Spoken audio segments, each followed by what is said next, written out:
a lot of people told me, don't even consider art, don't do it, because that was the mentality of so many people is that, and even now, I think a lot of people still feel that way, that art is not a viable career. And budding artists are told that you shouldn't even pursue this. You shouldn't even think about it. And so that was what I was told over and over again. But I just knew that it was so important to me that I would not be happy without somehow making it happen. So I had to somehow find my own path into into creating that opportunity and creating the chances for me to pursue this. Hi, I'm James Taylor, business creativity and innovation keynote speaker, and this is The Creative Life, a show dedicated to you, the creative. If you're looking for motivation, inspiration, and advice while at home, at work, or on your daily commute, then this show is for you. Each episode brings you a successful creative, whether that's an author, musician, entrepreneur, performer, designer, or thought leader. They'll share with you their journey, their successes, their failures, their creative process, and much, much more. You'll find show notes for this episode, as well as free training on creativity, over at jamestaylor.me. Enjoy this episode. Hey there, it's James Taylor, and I'm delighted today to be joined by Stephanie Law. Stephanie Law creates watercolor paintings that are a mixture of mythological symbolism, the flowing movement of dance, and the beautiful motifs of growth and decay of nature. She is the author and creator of the Shadowscapes Tarot deck, the Dreamscapes series of techniques books, as well as having her work featured in galleries across the US. And it's my great pleasure to have Stephanie with us today. So welcome, Stephanie. Hi, James. I'm really happy to be here. So share with everyone what's happening in your world just now. I am knee deep in preparations for a show that is happening in Pennsylvania in about a month. It's called IllexCon. It's this great big event with hundreds of artists all exhibiting original artwork and a lot of collectors there. So it's a lot of fun, and I do that every year. So it is a lot of preparation, though, and I have to have a lot of new work available when I go to this as well, because it's all originals. And so that's the basic thing that I've been busy working on this past few weeks. And in the longer term, I've also got a few solo shows that I'm starting to gear up for and prepare for and try to brainstorm ideas on, which usually doing a solo show takes me about 6 months of preparation. So right now is about the beginning of that 6 month stretch, and I'm getting started on that. So take us through that journey of how you came into becoming the artist that you are today. I mean, I believe that you originally started in the world of dance, and you obviously your work reflects a lot of that sense of movement as well in it. But take us to that journey of how you became a visual artist. Actually, I started in the world of programming. That was where I began. Although art was always crucial and an important part of my life, I knew I wanted to have it as an integral part of my existence, but I didn't think that it was going to be a supportable career. So I actually started off in software because this was on the advice of many, many career advisors who told me just don't do art. And I listened to them at first. But I got to a point where I realized that I just could not live without art as the central focus of my life. And so at that point, I made a plan in order to make that happen, to turn it from something that I had up until that point considered as just something I was going to have on the side forevermore into something that was central and the main focus. And this was very early on. This was before I even started my software career. It kind of hit me, fortunately, before that began. And so I began this plan, and 3 years later, after that happened, I set off doing art full time, and that was about 20 years ago now. So it's been a while. But in that interim, I have done a lot of other things as well. I have done a lot of other things on the side. So art has been my focus now for 20 years. I've been doing it full time, I guess, for 18 years at this point. And in that time period, I do a lot of other I have other outlets for my creativity. So dance is one of them, and it's one of the inspirations for a lot of the compositions that I create in my art. A lot of the movement and flow I feel comes about from the feeling that I get when I'm actually dancing and in motion myself. So while I'm not painting actual dancers, I'm painting that sense of motion and that sense of movement and how one thing and one action moves into the next and moves the eye of the viewer across my paintings. So for people just to give people a bit of an understanding of your work, I kind of described it as this there's a mixture of the mythological, there's that flowing sense you spoke about with the dance as well, and then there's different motifs that are going to get repeated time and time again as well. For someone that, you know, you're on that plane and they turn to you and you say, so what do you do? And they say, well, I'm an artist. And then, what kind of art do you do? How do you answer a question like that when you have nothing to show them? It is always tricky. It is easier these days to show them because, you know, we have our mobile phones. We can whip that out and show people instantly. But I guess the short, concise version of what I do would be fantastical illustration. I do a lot of art that is inspired by mythology and stories and storytelling. That would be like the shortest version of what I do, but it doesn't really convey all of it. I mean, it's a lot more complex than that. So, you know, there's a number of different ways to approach how to talk about it. Now, when you were, as you've been kind of going through that journey of becoming an artist, becoming a more well-known artist as well, were there kind of mentors that you were able to take advice from on this journey? Not just about the craft, but actually how you kind of develop as a career as an artist. Or was it more kind of like book learning, or was there a community around that you could get that advice from and have that kind of mentorship from? There wasn't any community yet. It was mostly on my own. And that was why, you know, in the beginning, I talked about how a lot of people told me, don't even consider art, don't do it, because that was the mentality of so many people, is that, and even now, I think a lot of people still feel that way, that art is not a viable career.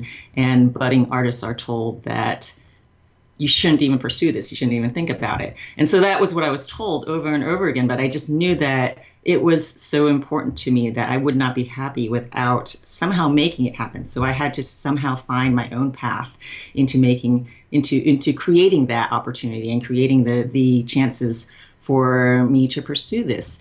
And so there wasn't really any community or anyone that I could ask about how to pursue this. And as I said, I was doing this about 18 years ago. And so the internet, this was early 2000s, was just getting going. And having a background in software programming turned out to be this huge boon, because I was able to get on board with the internet, creating my own website, creating a storefront, and all these things that most artists did not have any access to yet at that point. But I was able to do that on my own. So somehow, you know, this software thing that seemed completely unrelated turned out to be one of my best assets at that point in time. And I was able to utilize it and get on board with things that were just starting to get going. So I initially envisioned my career. So when I said I'm going to be an artist, you know, I envisioned my career by looking at what was around me. I looked at where the types of the types of venues that other people who created art in the same vein as I did were producing their artwork. And in that time, it was mainly publishing industry. It was going to be for fantasy role-playing games and board games and computer games and books and magazines. And so I would go into stores and I would pick up these items and look at the publishers and find out publisher information, and then write them letters and try to send them my portfolios to try to get work from them. And I did get work from a few of them via this route. And over time, I started going to conventions as well, because I found that this was where a lot of these types of publishers would congregate, and I could then talk to multiple art directors and show my portfolio in person.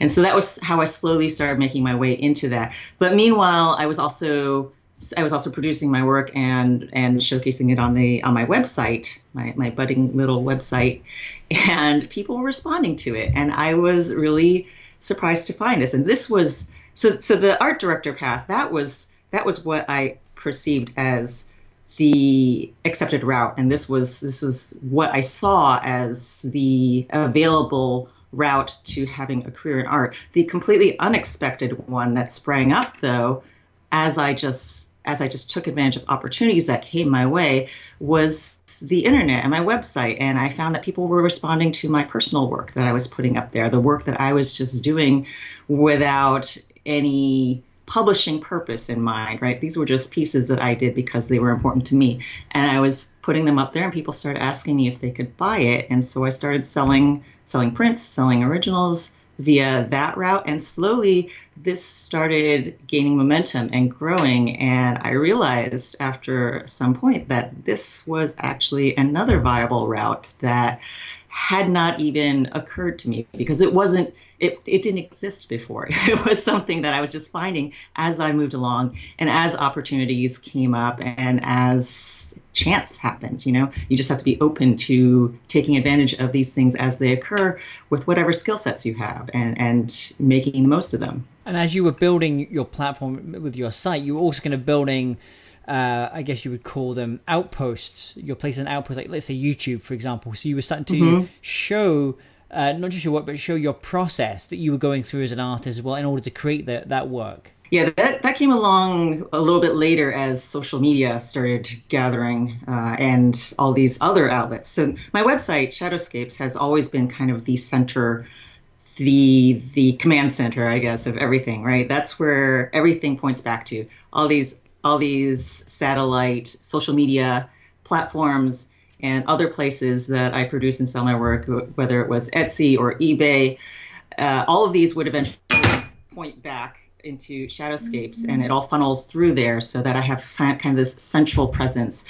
And even as far as the physical published products that I created. So when I worked with publishers, I always made sure that at some point my website was included on these products as well. So always Shadowscapes has been the center of things, which is good because everything else is constantly changing. Yes. That's the one thing. That's the one thing I really learned doing this all this time, is that everything changes. No matter how permanent you think some site or some platform is going to be, eventually something else takes its place. It becomes less popular, something else crops up, a whole new way of doing things happens.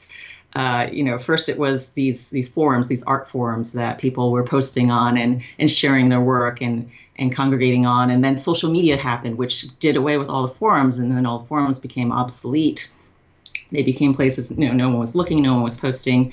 Social media became the thing. At first it was, which ones were it? I don't even remember the early ones. But, these days. I was about to say MySpace, but then that would kind of really date me. On the music side, you'd be desperate. How many friends can we get today on MySpace? Friendster. Friendster, that was the other one. That was all those. So, but what you were very cleverly doing, you were also recognizing that you had this home base, which is, you mentioned your website, and but you also knew that the people weren't just going to be spending their time on your site. They were spending their time on these satellite sites. Yeah. But you had to have outposts. You had a presence there, but you were always trying to obviously bring them back to that home base that you had. And then you went a step further as well. And I love this idea. I've worked with a couple of clients that use the same site. You went going the crowdfunding route as well, and you have a Patreon site where basically people can support your work. They become patrons of your work, kind of going back to the Renaissance, I guess. When you had the Medicis being the patrons of the artists of the day, Michelangelo and Da Vinci. Now you have this modern version online with things like Patreon. So tell me what having a crowdfunding site has changed and how your approach to that has been. I love Patreon right now. It's one of my favorites. But so I came about it through, Facebook and Instagram and Tumblr, and all these things have been going pretty strong for the past, decade at this point. And I have pretty good presence on all of this, but they're also changing. Like I said, everything's constantly in flux, constantly changing. And so one of the things that is changing with Facebook and Instagram is a push for a more, the sites themselves are saying that they want a more personal experience rather than the businesses. But artists, I feel like we inhabit this kind of in-between space. We're not quite businesses. We're somewhere in between that and personal, because we provide all this content, all this art, and these communities of artists and discussions about it. And it doesn't quite slot in now with what some of those companies are targeting and doing. And one of the things that I have loved doing, and that my backers and my supporters and followers have always loved watching over the years, is a lot of my process. I share a lot of my process as I work, as I'm painting. I take a lot of photos and talk about it and my tools. And people like to see that. And that's what a lot of my following enjoys watching. But unfortunately, those don't really those don't really gain the outreach now on some of the social media sites because of just the way things are focused and the way posts are sent out to people's feeds. It does not really support that kind of sharing any longer. And so I made the move to start up a Patreon site, a Patreon account about a year ago. So it's been going about a year now, and it's going pretty well. It's had steady growth over this time. And I've moved a lot of that process-oriented stuff and sharing into my Patreon, where I have a community of people who are on board with it. They have opted in. They want to see all that. And I know they want to see all that. And they get to see all of it. It doesn't get filtered out for them because this is what they're on the site for.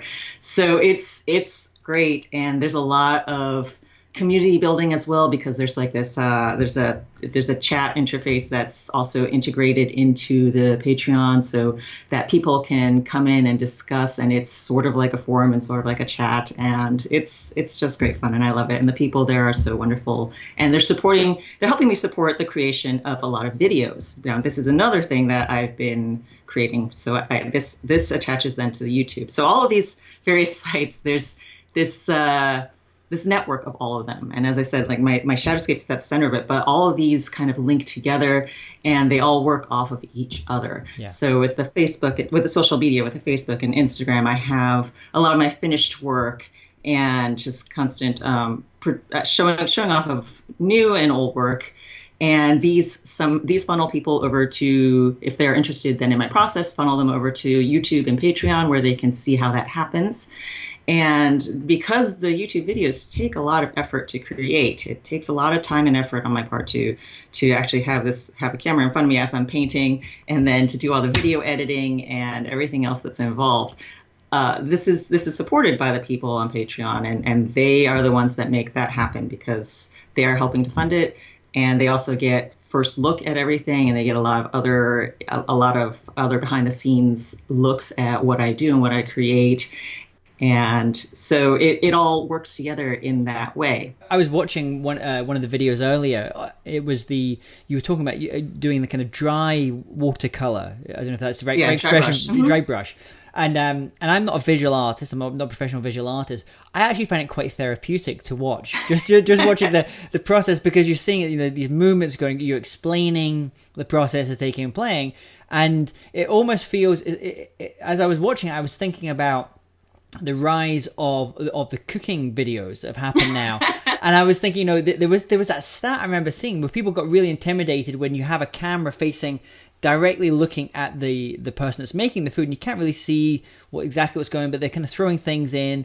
And they made one change about 2 years ago where they started putting the camera above, little GoPro cameras, and shooting down, looking at the pot as people were kind of putting it in.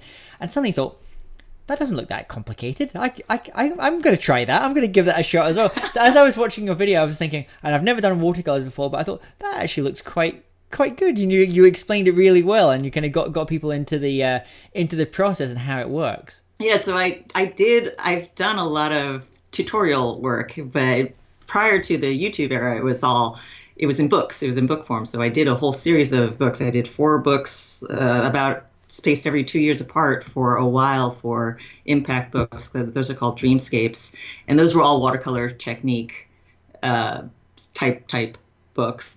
And so this is just kind of stepping further from that and taking the next phase, the next step to it in creating video format for it, and creating and having an audience that is interested in watching those and seeing how things are actually done real time rather than just reading about it in the books. And you're promoting for a whole new generation of probably watercolor artists that are kind of coming into it because they're seeing that, they're liking the kind of art, the style that you do as well. It's very accessible style for people. And I can imagine some of my friends who have got young kids like 14, 15, it's kind of thing they could watch. I think when I first think of watercolor, I think of like my mother-in-law, for example, that was really big into watercolor. But as I was watching the kind of style that you do, it's very accessible, and it links to all those things that, you know, dragons and vampires and all the things like you know, big stories that we read as well. As you were kind of working on building your career, can you tell us about a time when you working on something, you were giving it your heart and your soul,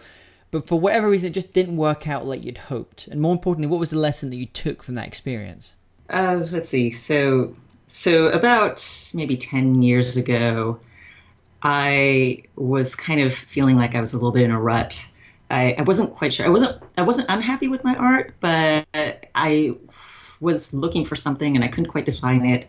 And it happened that I had this idea that I really wanted to paint, and I wasn't going to be able to capture it using my usual array of tools. And so I started just grabbing everything that was around me. I just looked around, and there were a few things on hand. There was some Indian ink. There was this powdery metallic pigment that a friend had given me years ago that I'd never even opened or touched. And I picked this up and looked at it and said, how do I use this stuff?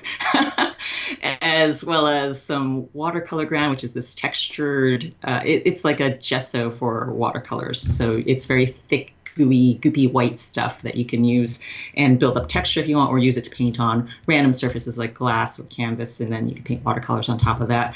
And even some food coloring, some homemade food coloring, because my 5-year-old daughter, at that time, no, she was much younger, maybe 3 years old, she had demanded a rainbow cake, rainbow birthday cake. And so rather than using tons of food coloring, I decided, I'm going to make my own food coloring. And so I made some coloring from cabbage and beets and a few other things. And I had a bunch of this left over because it was awful as food coloring, because like the cabbage color looked beautiful. It was this purpley blue color. And then I tried putting in a yellow cake and it turned ugly gray. So I had this stuff sitting around and I said, okay, let's try using this, because I have some pigments that are made of cabbage. Why not try my own homemade cabbage pigment along with other things? And so I had all this stuff and I just started pouring it on my page. I started dumping it onto the paper, splashing water everywhere, and just letting it all dry that way. Now, I had a background when I was doing computer science back in Berkeley. I also did a lot of art classes on the side. I actually did a double major. So I did do art, but it was a very abstract expressionist focused program, which means a lot of paint throwing at walls generally. This is a messy type of class. It's a very messy process. And so it's sort of channeling some of that as well, some of this very wild energy, which is a very opposite to what I fall into. My tendency is to fall into very detailed, tight, controlled work. But I love very loose, erratic stuff as well. I love that. It's just very hard for me to get. It's very hard for me to reach that place where I can do that. And so I found that place though, and I started doing that. I just splashed it all onto this page. And when it dried, a lot of these mediums gave me these really interesting textures, and I had some strange granulation that was happening with the ink and weird shapes and forms. And once it dried, I started painting on top of that, and then falling into my detailed, very controlled form of painting, where I was then picking out the details and picking out the shapes and things that I saw in there. And the result was this combination of the wild and uncontrolled and the very detail oriented, and I loved it. And this was the thing that I was searching for, this marriage of the two.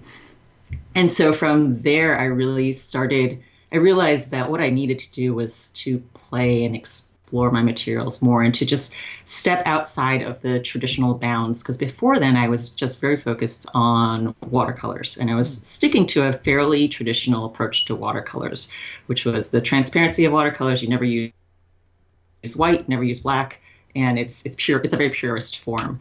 And after that, I still call myself a watercolor artist at this point, because it is the main medium that I'm using, but I use so many other things as well. I use all of those things, minus the cabbage at this point.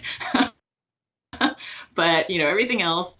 And I've been playing with a lot of other materials as well. I've started creating these laser cut frames that I used to extend my artwork outside of the two-dimensional plane that they are captured in, and into a more three-dimensional realm, and resin and gold leaf and all these other things that I have fun with. Fantastic. And so it almost sounds like what was happening with when you were kind of trying to get into the business of art, and trying to going down, just working with those art directors, and then actually figuring out, actually, this is other thing online, let's try this. That you were kind of experimenting in lots of different ways. You're experimenting in the model that you wanted to have of doing your art, but you're also experimenting with different materials, different tools.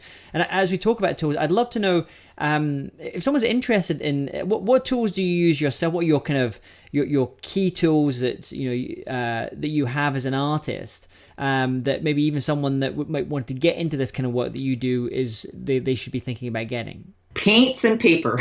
those are the main things, and then from there. But if you want to start producing your artwork and starting to share it with the world and sell it, then I think the next step, the next thing that is of crucial importance, I mean, aside from the computer, is to have a professional level scanner. I've had so many people tell me, I have this artwork and I can't get a good photo of it, and I can't get a good scan of it. What do I do? And I said, well, first of all, you need to get a good scanner. If you want to present it to the world, if you're wanting to share it, that is the most important thing for digitizing your artwork.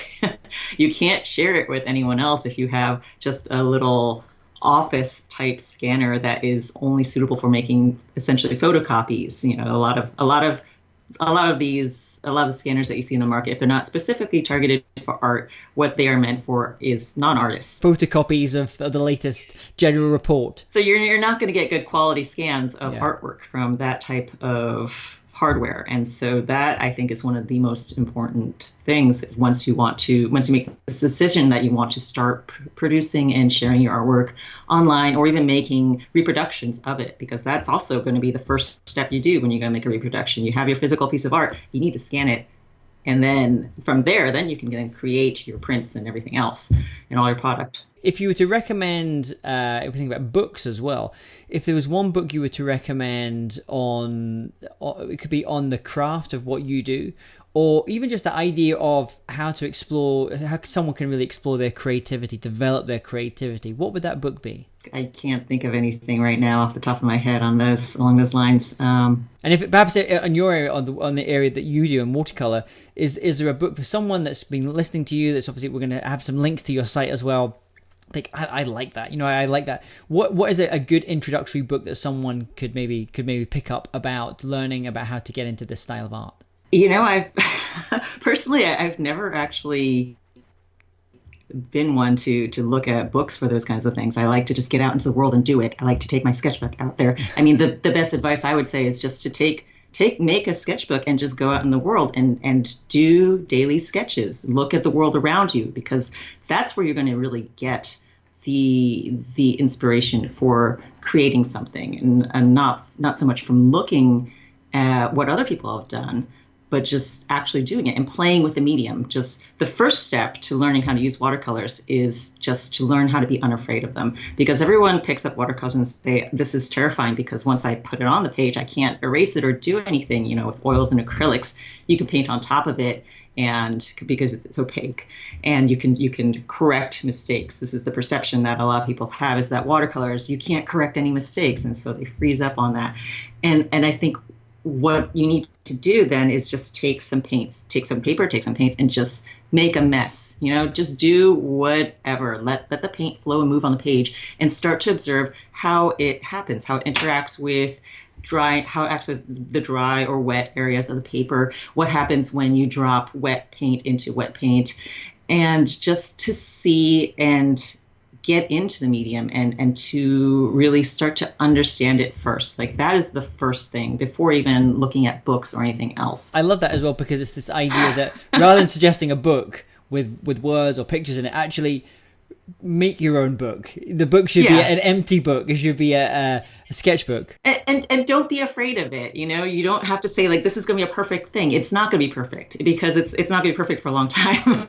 And it might never be perfect. I'm still striving for that. I'm still working towards that. But the first thing is just to not be afraid of the medium, and not be afraid of ruining a white page, because the white page is there for you to put the paint on, and you can't be terrified of that. And so that, I think, is one of the first steps to do. Great. And if you were to recommend one album, one record that you think people should check out, I'm not sure how eclectic your music taste is, but if there was one record or album that you want to turn people on to, what would that be? Oh, you're asking all these questions. I mostly work in silence when I'm painting. So I don't actually listen to a whole lot of music when I'm doing my work. You have to just kind of throw open the windows and have the bird song instead. Yeah, usually. I like silence. I can't concentrate when I have too many sounds and things going on. So I actually like to have the complete silence around me when I'm working. It also lets me brainstorm and think about what I'm going to be doing next, what I'm going to be working on in my next cycle of pieces and things. I've tried having music on. I love listening to music, but I've tried having music on while I work and when I'm writing, and I just can't do it. I end up pacing with the writing. The rhythm interferes with the rhythm on the page, so it doesn't work for me either. What would you do if you had to restart things tomorrow? If you had all the skills, all the knowledge you've acquired, but no one knows who you are, you know no one, you have no platform, you have to restart. What would you do? How would you restart things yourself?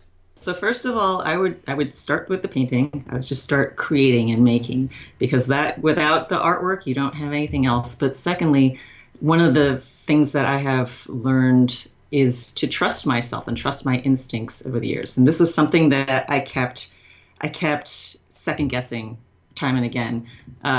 Fortunately, it never really pulled me back too far, but there's always this second guessing of what does my audience want to see and what do I think I should do? You know, starting from the very first part where I was going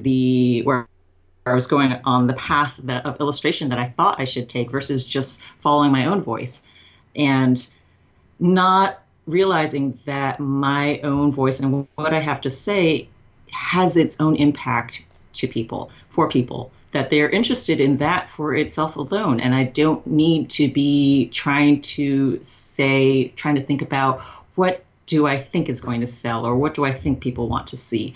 So just going forward and being authentic and honest to your own vision and just doing what is most important to you, what you really want to create. And that, time and again, has been rewarding for me. That has always led to the most rewarding path and results as far as my art and my career has been concerned. You know, even when I'm not even thinking about my career, as long as I stayed true to creating what I wanted to create, the opportunities opened up and the opportunities presented themselves. So I think that would be the key takeaway that I had from everything, and that's what I would focus on if I were starting all over. You know, just stay true to what I want to do, because that's gonna work out. And if people want to see your work, to learn more about your work as well, where's the best place for them to go online? So the best place is shadowscapes.com. That's my website. I also have presences, as we mentioned, on Facebook, Instagram, Patreon, and YouTube. So you can find me on any of those places if you look for Stephanie Law. Stephanie Law or Shadowscapes usually is where you'll find me under. Fantastic. We're going to have all these links we've been speaking about today. If people go to jamestaylor.me, just type in Stephanie Law, we're going to have all these links and you can find them there as well. Stephanie, thank you so much for coming on today, sharing all about your creative life and your journey. And I wish you all the best with your work in the coming years. Yeah, thank you very much. This was a lot of fun. If you're interested in living a more creative life, then I'd love to invite you to join me as I share some of the most successful strategies and techniques that high-performing creatives use.